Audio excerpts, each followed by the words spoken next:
প্রিয় শিক্ষার্থী বন্ধুরা, এবারে আমরা বোর্ড বইয়ের হিসাব অধ্যায়ের শেষ অঙ্ক 3 নাম্বার অঙ্কটা নিয়ে কথা বলবো। প্রথম থেকে একটু পড়ি। রড ও সিমেন্টের পাইকারি ব্যবসা প্রতিষ্ঠান মেসার্স পদ্মা স্টিল। দেখো পদ্মা স্টিল কি করে?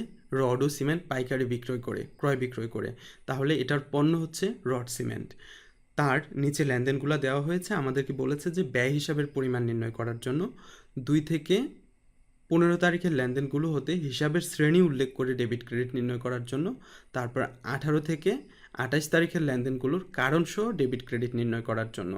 এখানে আমরা দুইটা নতুন কিছু জানবো না, একটা নতুন কিছু। এখানে কারণ সহ ডেবিট ক্রেডিটর নির্ণয় আমরা এর আগে করিনি, এবারে আমরা কারণ উল্লেখ করব। এবার আসো প্রথম রিকোয়ারমেন্ট, ব্যয় হিসাবের পরিমাণ নির্ণয় করার জন্য বলেছে।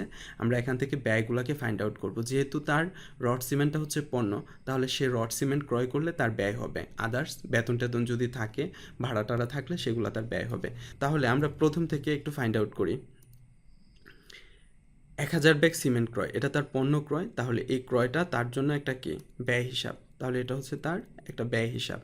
তারপরে রড পরিমাপের জন্য নতুন স্কেল ক্রয় করেছে, তাহলে এটা হচ্ছে তার ব্যবহারের জন্য, তাহলে এটা হচ্ছে সম্পদ, এটা ব্যয় না। পূর্বের পাওনা বাবদ চেক পেয়েছে, তার সম্পদের কাছ থেকে সে চেক পেয়েছে, যার কাছে টাকা পাওয়ার কথা ছিল তার কাছ থেকে টাকা পেয়েছে, তাহলে এটাও আসবে না। ব্যাংক হতে উত্তোলন, এটাও না, এটা ব্যয় না। তারপর বিক্রয় করেছে, এটা আয়। রড আনার জন্য ট্রাক ভাড়া প্রদান করেছে, এটা হচ্ছে তার একটা ভাড়া ব্যয় এবং একটা ক্রয় পরিবহন ব্যয়, তাহলে এটা হচ্ছে ক্রয় পরিবহন।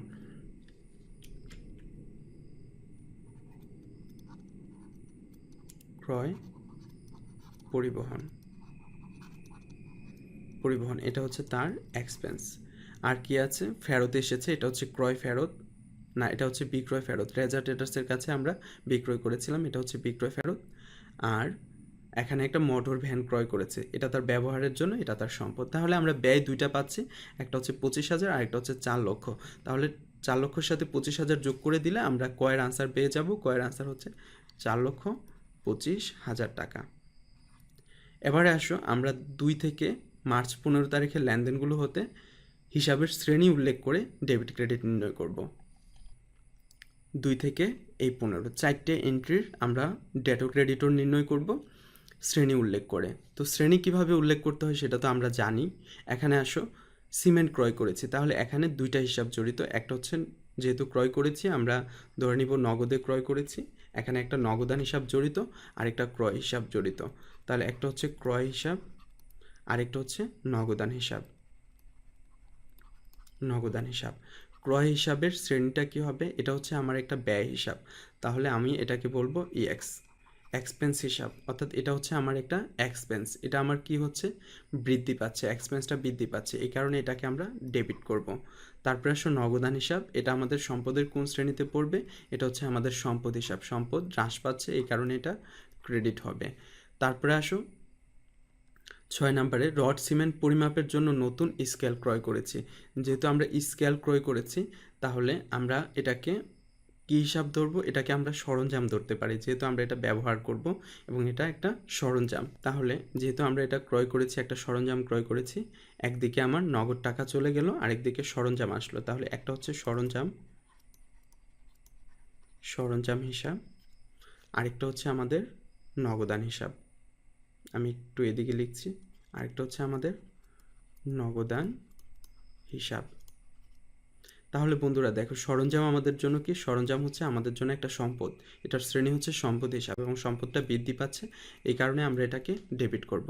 আর নগদ টাকা, এটাও আমার প্রতিষ্ঠানের জন্য সম্পদ, বাট কেনার কারণে চলে যাচ্ছে, এই কারণে সম্পদ হ্রাস, এটাকে আমরা ক্রেডিট করব। তারপরে আসো পূর্বের পাওনা বাবদ চেক প্রাপ্তি। যেহেতু চেক পেয়েছি, টাকাটা জমা হবে আমার ব্যাংকে, আমার ব্যাংক হিসাবে জমা হবে। আর চেক পেয়েছি পাওনা বাবদ, আগে টাকাটা পাইতাম, তার মানে এটা আমি প্রাপ্য হিসাবের কাছ থেকে পেয়েছি, তাহলে আরেকটা হচ্ছে প্রাপ্য হিসাব। দেখো ব্যাংক হচ্ছে আমার একটা সম্পদ হিসাব, সম্পদটা আমার কি হচ্ছে? সম্পদটা বৃদ্ধি পাচ্ছে, যেহেতু টাকাটা ব্যাংকে জমা হবে, সম্পদ বৃদ্ধি পাচ্ছে, এই কারণে ব্যাংক হিসাবকে আমরা ডেবিট করব।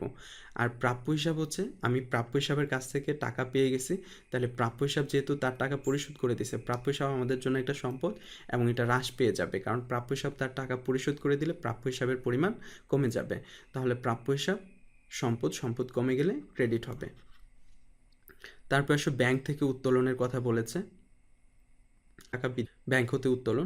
আমি যখন ব্যাংক থেকে উত্তোলন করব, এই উত্তোলনটা কে করেছে? মালিক করেছে না আমি করেছি? যেহেতু উল্লেখ নাই, আমি ধরে নিব আমিই করেছি, অর্থাৎ আমরা প্রতিষ্ঠানের পক্ষে ধরে নিব যে এটা প্রতিষ্ঠান করেছে। যেহেতু প্রতিষ্ঠান করেছে, তাহলে প্রতিষ্ঠানের নগদ টাকা বৃদ্ধি পেল। নগদ টাকা, যেহেতু উত্তোলন করে এনেছে টাকা, তাহলে প্রতিষ্ঠানের নগদ টাকা বৃদ্ধি পেল। সম্পদ বৃদ্ধি পেলে ডেবিট হবে। আর উঠায় আনছে এটা ব্যাংক থেকে, তাহলে ব্যাংকের টাকা কমে যাবে। ব্যাংকও প্রতিষ্ঠানের জন্য সম্পদ, সেটা কমে যাবে, এই কারণে ব্যাংক ক্রেডিট হবে। তারপরে আসো 18 তারিখ থেকে 20 তারিখের এন্ট্রিগুলোকে আমরা কি করব? কারণ সহ ডেটর ক্রেডিটর নির্ণয় করব। এটাও ঠিক সেম, শুধু আমরা একটা কারণ উল্লেখ করব। আমি তোমাদেরকে সলিউশনে দেখাই দিছি যে কিভাবে এটা তোমরা করবা। তারপরে আমি এখানে একটু আলোচনা করে নেই আগে। এটা কিভাবে সলিউশন হবে আমরা সলিউশন থেকে দেখে নিই। দেখো এখানে তারিখগুলো দেওয়া হয়েছে, কোনটা কোন হিসাব লিখেছি, শ্রেণীটা কি, যে এটা কি ব্যয় না সম্পদ। আমি হ্রাস বৃদ্ধিটা সহকারে দেখা লিখছি, তো তোমরা বৃদ্ধি দেখানোর দরকার নেই, কারণ আমাদের কাছে এতটা চাই নাই। তো আমাদের তো এত সময় নেই, আমরা যতটা কম দেখাইতে পারি, যতটুকু কম দেখাইলে আমরা ঠিক নাম্বার পাবো, ততটুকুই দেখাবো। তো এখানে হিসাবের শ্রেণীটা দেখানোর পরে এটা ডেবিট না ক্রেডিট এটা আমরা লিখে দিছি, আর টাকাটাও সহ। তো এইভাবে তোমরা করে ফেলবা। তারপরে বলেছে 18 থেকে মার্চ 28 তারিখের লেনদেনগুলোর কারণ সহ ডেটর ক্রেডিটর নির্ণয় করো। তোমরা কারণ কথাটা দেখে হয়তো ঘাবড়ে যেতে পারো, আসলে ঘাবড়ানোর কিছু নাই। আমরা জাস্ট একটু সলিউশনটা দেখলে আমাদের কনফিউশনটা কেটে যাবে। আগের মতোই করব, এখন শুধু একটা কলাম বাড়বে। আগের মতোই ডেটর ক্রেডিটর করব, এখন শুধু কলাম একটা বাড়বে, সেখানে আমরা সম্পদ, এই যে এখানে লিখেছি সম্পদ, শ্রেণীটা লিখেছি, শ্রেণীটার ঘরে এখন কারণ লিখব, আর সেই সাথে এটা কি হ্রাস হচ্ছে না বৃদ্ধি হচ্ছে সেটা লিখে দেব। তাহলে আমাদের কারণ সহ ডেটর ক্রেডিটর নির্ণয় করা হয়ে যাবে। তো আসো এই অঙ্কটা কিভাবে করতে হবে আমি এখানে দেখাচ্ছি। 18 থেকে আমরা শুরু করব। 18 তারিখ, রেজা ট্রেডার্সের নিকট 200 ব্যাগ সিমেন্ট বিক্রয় করেছি। যেহেতু আমি বিক্রয় করেছি এবং নগদ বাকি উল্লেখ নেই, রেজা ট্রেডার্স নাম আছে, তাহলে আমরা কিন্তু এটা বাকিতে ধরতে হবে। তাহলে প্রথম হিসাবটা হচ্ছে, যেহেতু আমি রেজা ট্রেডার্সের কাছে বিক্রয় করছি বাকিতে, তাহলে টাকাটা পাইনি, টাকাটা আমি পাবো, তাহলে আমি লিখবো এটা প্রাপ্য হিসাব। প্রাপ্য হিসাব, আর ব্র্যাকেটে কার কাছে পাবো, যেহেতু নাম আছে, নামটা আমরা লিখে দিব রেজা ট্রেডার্স। ট্রেডার্স ট্রেডার্স আর প্রাপ্য হিসাব, এটা আমাদের কি সম্পদ বৃদ্ধি পাচ্ছে, সম্পদ বৃদ্ধি পাচ্ছে। সম্পদ বৃদ্ধি পেলে আমরা কি করি? সম্পদ বৃদ্ধি পেলে আমরা ডেবিট করি। তারপরে আসো, যেহেতু বিক্রয় করেছি, বিক্রয়টা আমার প্রতিষ্ঠানের জন্য কি? বিক্রয়টা হচ্ছে আমার প্রতিষ্ঠানের জন্য একটা আয়। তাহলে আয় আমার কি হচ্ছে? এখানে আমি হিসাব লিখতে পারতাম, আসলে আমি মাঝে মধ্যে অনেক কথা স্কিপ করে যাই, কারণ আমি ধরে নিই যে এটা তোমরা বুঝবে। তো বিক্রয় হিসাব আমাদের কি? একটা আয়। আয় কি হচ্ছে এখানে? আয় বৃদ্ধি পাচ্ছে, তাহলে আয় বৃদ্ধি পেলে আমরা ক্রেডিট করি। তারপরে আসো 20 তারিখের 100 টন রড আনার জন্য ট্রাক ভাড়া প্রদান করা হয়েছে 25,000 টাকা। আমরা ধরে নিচ্ছি যে যেহেতু ভাড়া প্রদান করেছি, আমরা নগদে প্রদান করেছি। যেহেতু ভাড়া দিয়েছি, একটা হচ্ছে আমার ভাড়া হিসাব, এটা আমার কি? একটা ব্যয়। ব্যয় এখানে বৃদ্ধি পাচ্ছে। ব্যয় বৃদ্ধি পেলে আমরা কি লিখব? আমরা ব্যয় বৃদ্ধি পেলে ডেবিট লিখব। আর আরেকটা হিসাবের নাম কি? যেহেতু আমরা নগদে প্রদান করছি, তাহলে আরেকটা হিসাব হচ্ছে এখানে নগদান হিসাব। নগদান হিসাব, নগদান হিসাব আমাদের জন্য, প্রতিষ্ঠানের জন্য কি? নগদান হিসাব হচ্ছে প্রতিষ্ঠানের জন্য একটা সম্পদ। যেহেতু আমি ভাড়া প্রদান করেছি, তাহলে আমার সম্পদটা চলে যাচ্ছে, অর্থাৎ নগদ টাকা চলে যাচ্ছে। সম্পদ চলে গেলে আমাদের জন্য এটা কি করতে হবে? আমরা এটাকে ক্রেডিট করতে হবে। তারপর আসো 26 তারিখেরটা এখানে করছি। যেহেতু আমার বিক্রয় ফেরত এসেছে, তাহলে আমি লিখব এখানে বিক্রয় ফেরত।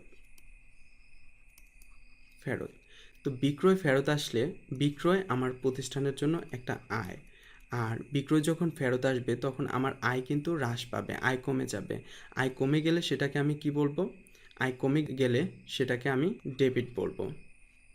এখানে আকারটা উঠেনি, আমার মাঝে মধ্যে যদি লেখায় কোনো কিছু স্কিপ হয়ে যায়, তাহলে বুঝবে যে সেটা উঠেনি, কিংবা সেটা আমার মনে ছিল না, বা রাইটিং মিস্টেক। তো এখানে বিক্রয় ফেরতকে আমরা ডেবিট করলাম, আর কার কাছ থেকে ফেরত পেয়েছি? রেজা ট্রেডার্সের কাছ থেকে ফেরত পেয়েছি। রেজা ট্রেডার্স আমার প্রতিষ্ঠানের জন্য কি? রেজা ট্রেডার্স হচ্ছে আমার প্রতিষ্ঠানের জন্য একটা প্রাপ্য হিসাব। এই যে আমরা এখানে রেজা ট্রেডার্সকে ডেবিট করেছিলাম, কি জন্য? তার কাছে বিক্রি করেছিলাম, তার কাছে টাকা পাই নাই, পাবো। এখন যে পণ্যটা সে ফেরত দিয়ে দিল, তাহলে তার কাছে যে টাকাটা পাইতাম সে টাকার পরিমাণ কিন্তু কমে যাবে, কারণ সে আমাকে আগে যত টাকা দেওয়ার কথা ছিল এখন কিন্তু তত দিবে না, তার চাইতে কম দিবে, কারণ সে পণ্যটা ফেরত দিয়েছে।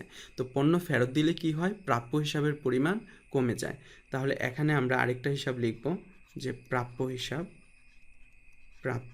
হিসাব ব্র্যাকেটে লিখব রেজা ট্রেডার্স। প্রাপ্য হিসাব আমার প্রতিষ্ঠানের জন্য কি ছিল? সম্পদ ছিল। যেহেতু সে পণ্য ফেরত দিয়ে দিচ্ছে, তাহলে সে সম্পদের পরিমাণ আমার কমে যাবে, এই কারণে সম্পদ কমে গেলে আমরা ক্রেডিট করব। এবার আসো, রড সিমেন্ট আনা নেওয়ার জন্য একটি মোটর ভ্যান ক্রয় করেছি। যেহেতু ভ্যান ক্রয় করেছি, তাহলে আমার প্রতিষ্ঠানের জন্য একটা ভ্যান আসলো। তাহলে ভ্যান আমার প্রতিষ্ঠানের জন্য কি? সম্পদ এখন বৃদ্ধি পেয়েছে, যেহেতু আমি সম্পদ ক্রয় করে এনেছি। সম্পদ বৃদ্ধি পেলে আমরা ডেবিট করি। আর যেহেতু এটা আমি ধরে নিব যে নগদে ক্রয় করেছি, বাকি উল্লেখ নেই, তাহলে আমরা নগদে ক্রয় করেছি। আমরা জানি যে নগদ টাকা প্রতিষ্ঠানের জন্য সম্পদ, আর এই নগদ টাকা দিয়ে ভ্যান কিনলে নগদ টাকা কমে যাবে, সম্পদ হ্রাস পেলে ক্রেডিট হবে। তো আমরা তারিখের ঘরে তারিখ দিব, হিসাবের ঘরে, সংশ্লিষ্ট হিসাবের ঘরে হিসাবগুলা লিখব, আর কারণের ঘরে লিখব সম্পদ বৃদ্ধি, আর ডেবিট ক্রেডিটের ঘরে লিখব ডেবিট, আর এখানে বিক্রয় হিসাব দিয়ে কারণের ঘরে লিখব আয় বৃদ্ধি, এখানে ডেবিট ক্রেডিটের ঘরে লিখব ক্রেডিট। এইভাবে আমরা প্রত্যেকটা আইটেম দিয়ে আমরা এই যে এখানে কারণ সহ ডেটর ক্রেডিটর নির্ণয় করব। দেখো বইয়ে কিভাবে করেছি আমি। এখানে এই যে কারণের ঘরে কারণটা দিয়েছি, ডেটর ক্রেডিটর দিয়ে টাকাটা বসিয়ে দিয়েছি। তো বন্ধুরা, তোমরা এইভাবে নিজেরা করে ফেলবে। আগামী ক্লাসে আমি তোমাদেরকে বোর্ড কোশ্চেন নিয়ে ধারণা দিব।